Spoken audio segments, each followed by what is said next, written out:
Welcome friends, मेरा नाम है यश रस्तोगी और लास्ट क्लास में हमने सेक्शन 193 कंप्लीट किया था। ठीक है, TDS on interest on securities. ठीक है, तो आज हम स्टार्ट करते हैं सेक्शन 194C। ये सेक्शन क्या कहता है? TDS on payment to contractors. ठीक है, अब इसमें for the contract for work. ठीक है ना, किसी वर्क कॉन्ट्रैक्ट के लिए है ये। ठीक है ना, कि कोई पेमेंट दी जा रही है वर्क कॉन्ट्रैक्ट के लिए किसी कॉन्ट्रैक्टर को। ठीक है, उसके ऊपर टीडीएस कटेगा। तो इस सेक्शन के बारे में ये कहता है ये। तो अब हम जानते हैं, सबसे पहले डिडक्टर, हम अपने 5 पॉइंट पूरे करते हैं। ठीक है, डिडक्टर कौन होगा इसके अंदर? हमारा जनरल रूल क्या था हमारा? Any person other than individual HUF. ठीक है ना, एक्सेप्ट और इंडिविजुअल एचयूएफ भी आएंगे अगर उनका लास्ट डेट एक्स्ट्रा रिक्वायर था तो। ठीक है, और एक्सेप्शन क्या थी इस रूल की? केवल 194 आई और आई भी। तो इसमें तो ये हम तो 194C कर रहे हैं, यानी कि इसमें जनरल रूल लगेगा हमारा, यानी कि any person other than individual HUF. ठीक है, और इंडिविजुअल एचयूएफ भी अगर उनकी लास्ट डेट एक्स्ट्रा रिक्वायर्ड थी तो। ठीक है, और टैक्स की और लिमिट क्या थी उसकी? बिजनेस टर्नओवर की थी 1 करोड़ से ज़्यादा, और बिजनेस और प्रोफेशनल्स के लिए 50 लाख से ज़्यादा ड्यूरिंग द फाइनेंशियल ईयर। ठीक है, अब डिडक्टर हो गया। डिडक्टी कौन होगा? डिडक्टी हमारा रूल क्या था? सारे सेक्शन किसके हैं? रेजिडेंट के ही हैं, एक्सेप्ट 2 सेक्शन जो नॉन रेजिडेंट के हैं, 194E और 195। और 4 सेक्शन ऐसे हैं जिसके अंदर रेजिडेंट और नॉन रेजिडेंट दोनों ही कवर हो रहे हैं। ठीक है ना, वो कॉमन सेक्शन है दोनों के लिए। और वो चार कॉमन सेक्शन कौन से हैं? सैलरी, आपका हॉर्स रेस, आपका लॉटरी, और आपका चौथा कौन सा है? Commission on sale of lottery tickets. ठीक है, तो इसके बाद हम इसके अंदर, यानी कि इनमें तो ये फॉल नहीं कर रहा, तो ये डिडक्टिव कौन हुआ? Any resident. ठीक है, सिंपल सी बात है। अब तीसरा पॉइंट, टाइम ऑफ डिडक्शन। ठीक है, टाइम ऑफ डिडक्शन में हमारा रूल क्या था? जनरल वाला, at the time of payment और credited whichever is earlier. ठीक है, और उसके एक्सेप्शन क्या थी? 5 एक्सेप्शन थी, salary, horse race, lottery, dividend और compulsory acquisition by the government. इनमें से तो है नहीं एक्सेप्शन में से, यानी कि जनरल रूल लगेगा at the time of payment और credit in the books of accounts whichever is earlier. तो ये हमारा टाइम ऑफ डिडक्शन भी हो गया। चौथा पॉइंट क्या था हमारा? रेट ऑफ टीडीएस क्या होगा इसके अंदर? अब इसके अंदर इंडिविजुअल एचयूएफ के लिए रेट है 1%। कब तक? 13 मई 2020 तक। और 14 मई 2020 से 31 मार्च 2021 तक 0.75% हो गया है। ठीक है, और 2% है इसके अंदर अदर्स के लिए, इंडिविजुअल एचयूएफ के अलावा जो भी बचेंगे उनके लिए 2% है टीडीएस का रेट, और 13 मई 2020 तक, और 14 मई 2020 से 1.5% है वो, अप टू 31 मार्च 2021 तक। रेट ऑफ टीडीएस भी हो गया, 4 पॉइंट हो गए। 5वां पॉइंट हमारा क्या है कि भाई थ्रेशोल्ड लिमिट क्या है इसकी? तो थ्रेशोल्ड लिमिट भी इसके अंदर 2 हैं। ठीक है, अगर सिंगल पेमेंट की जा रही है तो अगर 30,000 से ज़्यादा की पेमेंट है तो टीडीएस कटेगा, और अगर ड्यूरिंग द फाइनेंशियल 1 लाख से ज़्यादा की पेमेंट की जाती है, ठीक है ना, तो भी टीडीएस कटेगा। इसमें दो थ्रेशोल्ड लिमिट दे रखी है कि अगर एक बार पेमेंट करी है और सिंगल पेमेंट ही 30,000 से ज़्यादा की है तो टीडीएस कट जाएगा, और अगर मल्टीपल पेमेंट्स की ड्यूरिंग द फाइनेंशियल ईयर और वो टोटल मिला के 1 लाख से ज़्यादा जा रही है तो भी टीडीएस कट जाएगा। ठीक है, तो ये हमने अपना बेसिक सेक्शन कंप्लीट कर लिया। अब इसके बाद क्या है कि भाई ये कहता है नोट्स, इसके स्टार्ट करते हैं। No TDS is required to be deducted by individual HUF under a contract for personal purpose. ठीक है, मैंने आपको बताया टीडीएस के जो प्रोविजंस हमारे बने हुए नॉर्मल केस में वो पर्सनल पर्पस को इफेक्ट नहीं करते। ठीक है, जैसे मान लीजिए मैं कॉन्ट्रैक्ट कर रहा हूँ ऑफिस की, अगर हमने कोई अपने ऑफिस की बिल्डिंग की कोई दीवार कॉन्ट्रैक्ट पे अगर हम बनवा रहे हैं, ठीक है ना, रिपेयर करवा रहे हैं, तो उस पर अगर 30,000 से ज़्यादा की पेमेंट दे रहे हैं, सिंगल पेमेंट दे रहे हैं, तो उस पर टीडीएस कट जाएगा। पर घर की दीवार करवा रहे हैं, चाहे हमारा टैक्स ऑडिट क्यों ना रिक्वायर्ड हो, ठीक है ना, तो वो पर्सनल पर्पस में वो उसको नहीं देखा जाएगा। घर की दीवार है तो घर की दीवार में किसी को पेमेंट दे रहे हैं तो उससे उसका टीडीएस नहीं काटा जाएगा, केवल ऑफिशियल पर्पस, ठीक है, उसी केस में टीडीएस कटेगा, ठीक है। और जो सेक्शन आपको मालूम ही है, जो एक्सेप्शन वाले सेक्शन है 194 आई ए आई बी, ठीक है, वो पर्सनल पर्पस के ऊपर ही है। अच्छा, तो अब इसके अंदर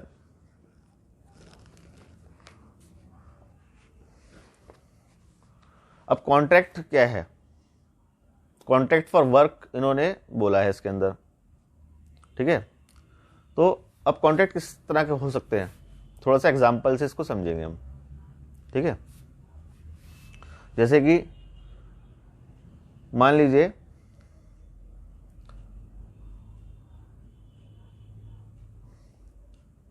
जो हमने एक वो सर्कुलर किया था 194H के अंदर, ठीक है, उसको मैं एक बार और कराऊंगा अभी तो, ठीक है, क्योंकि ये समझने के बाद ना उसको आखिरी में करेंगे तो मज़ा आएगा उसको करने में, ठीक है, क्योंकि ये भी इसमें लिंक था ना, ठीक है।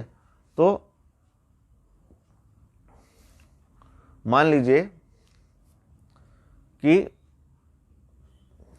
अब जैसे मैं टीचर हूँ, ठीक है, अब मैं कहता हूँ अगर कि भाई मैंने सॉफ्ट कॉपी में अपनी किताब बना रखी है, ठीक है, अब मैं उसको उस सॉफ्ट कॉपी को हार्ड कॉपी में छपवाना चाहता हूँ, ठीक है। मेरे मान लीजिए 500 बच्चे हैं, स्टूडेंट्स, ठीक है।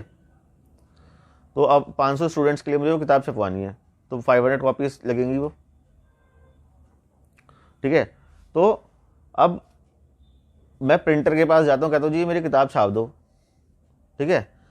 वो कहता है ठीक है जी 50,000 रुपये लगेंगे 500 किताब छापने के, 100 रुपये पर किताब लगेगा आपका। मैं कहता हूँ ठीक है। तो अब मैंने इसको क्या दिया, सॉफ्ट कॉपी दे दी अपनी किताब की, अब वो पहले 500 कॉपीज उसकी तैयार करके देगा, हार्ड कॉपी। तो ये क्या किया मैंने, उसके साथ कॉन्ट्रैक्ट कर लिया, ये भी एक वर्क कॉन्ट्रैक्ट है, ठीक है। तो इस पर टीडीएस लायबल हो जाएगा काटना, ठीक है ना। अगर मेरी टैक्स ऑडिट होती है तो मैं क्या करूँ, मैं लायबल हूँ उसके लिए टीडीएस काटने के लिए, ठीक है।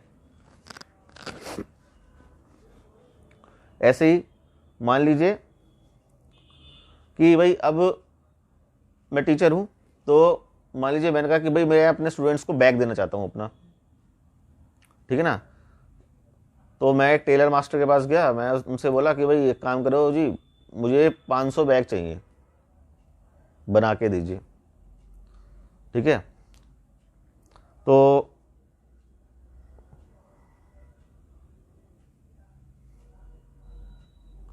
और मैंने उसको मटेरियल दे दिया अपनी तरफ से, ठीक है। और उसने 500 बैग बना दिए, उसने पर बैग मुझसे 1000 रुपये चार्ज कर लिए, ठीक है। यानी कितने का हो गया,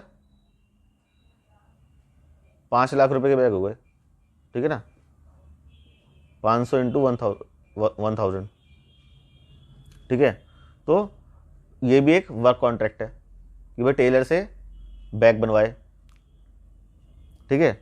अब मान लीजिए मैंने कहा कि बैग पे मेरे को अपनी क्लासेस का नाम भी चाहिए, यश रस्तोगी क्लासेस, ठीक है।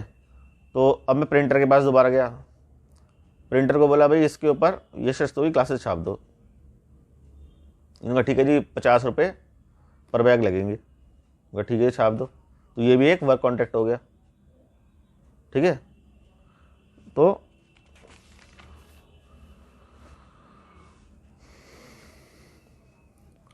अब मान लीजिए मैंने कहा कि भाई अब मेरी क्लासेस कंप्लीट हो रही है, तो मैंने कहा स्टूडेंट्स को पार्टी दी जाएगी, ठीक है। तो भाई मैंने कहा भाई अब मैं एक केटरर के पास गया, ठीक है। तो मैंने कहा भाई ठीक है मुझे पार्टी देनी है, 500 स्टूडेंट्स हैं मेरे, तो 500 स्टूडेंट्स को पार्टी देनी है, तो आप बताओ कि भाई मुझे ये सब चाहिए, ठीक है ना, मटर पनीर, शाही पनीर, और मान लीजिए दाल मखनी और नान और स्वीट्स, सैलेड, दही, ठीक है। तो उसने कहा जी ठीक है, सब हो जाएगा, 200 रुपये पर प्लेट लगेगा। उनका ठीक है जी। तो अब मैंने केटरर से कॉन्ट्रैक्ट कर लिया भाई पर प्लेट के हिसाब से, तो ये भी एक वर्क कॉन्ट्रैक्ट हो गया, ठीक है। इसके ऊपर भी TDS कटेगा, ठीक है। उसकी पेमेंट कितनी हो गई, मान ली 200 इंटू 500 नहीं, 1 लाख रुपये की पेमेंट हो गई, ठीक है ना। तो अगर ड्यूरिंग द ईयर 1 लाख से ज़्यादा की पेमेंट हो रही है, या फिर 30,000 से ज़्यादा की सिंगल पेमेंट हो रही है, मान लीजिए मैं सिंगल पेमेंट 1 लाख रुपए की उसको कर रहा हूँ, तो TDS कट जाएगा, है ना। तो ये वर्क कॉन्ट्रैक्ट के कुछ एग्जांपल्स हैं।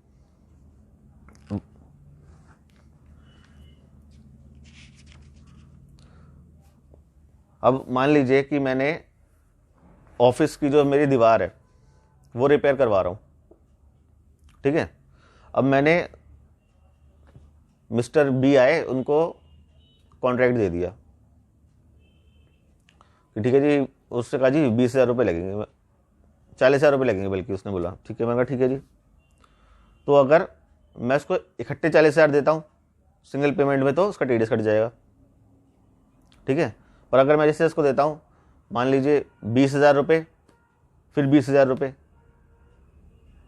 ठीक है, 2 बार करके मैंने उसको पेमेंट कर दी, तो 20,000 की पेमेंट हुई, और ड्यूरिंग द फाइनेंशियल ईयर भी 1 लाख से कम रहा, तो ना तो 30,000 से ऊपर की पेमेंट या ना 1 लाख से ऊपर एग्रीगेट गया, तो TDS नहीं कटेगा उस केस में। और मान लीजिए मैं ऐसे देता हूँ, 20,000 दिया, फिर 25,000 दिया, फिर 30,000 दिया, फिर 50,000 दे दिया मान लीजिए, तो अब मेरी टोटल कितनी हो गई, 20, फिर 25 यानी 45, इन पे तो TDS कटा नहीं, फिर 30 के ऊपर जाएगा तो कटेगा, 30 पे भी कटा नहीं, यानी कि 20 + 25 45 और 30 75, और आखिरी पेमेंट मैंने दी 50,000 की, यानी कि हो गया 1.25 लाख रुपये, यानी 1 लाख से ऊपर एग्रीगेट चला गया, तो अब इस पूरे के ऊपर 1.25 लाख रुपये के ऊपर TDS कट जाएगा, ठीक है, @1%, ठीक है। उसका 1,250 रुपये कट जाएगा TDS, ठीक है, लास्ट पेमेंट जब हम करेंगे उसको। तो और दूसरा एग्जांपल ले लेते हैं, जैसे मान लीजिए इसी के अंदर अगर मैं पहली पेमेंट 50,000 की करता हूँ उसको, तो पहले 50,000 पे मैं उसका TDS काट लूँगा, ठीक है। और 500 रुपये 1% के हिसाब से, और आज की डेट में हम करें तो 0.75% है, तो उसके हिसाब से कैलकुलेट करना पड़ेगा। 1% आसान है कैलकुलेट करने के लिए, इसलिए ले रहा हूँ, ठीक है। तो फिर मैंने उसको 30,000 की पेमेंट करी, फिर 20,000 की पेमेंट करी, ठीक है।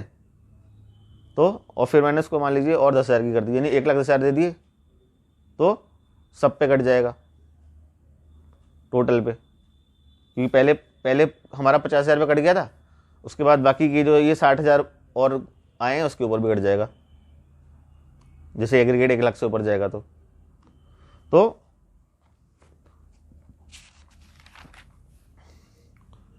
ये एग्जांपल्स थे कुछ जो हमने इसके समझे वर्क्स कॉन्ट्रैक्ट, सॉरी। तो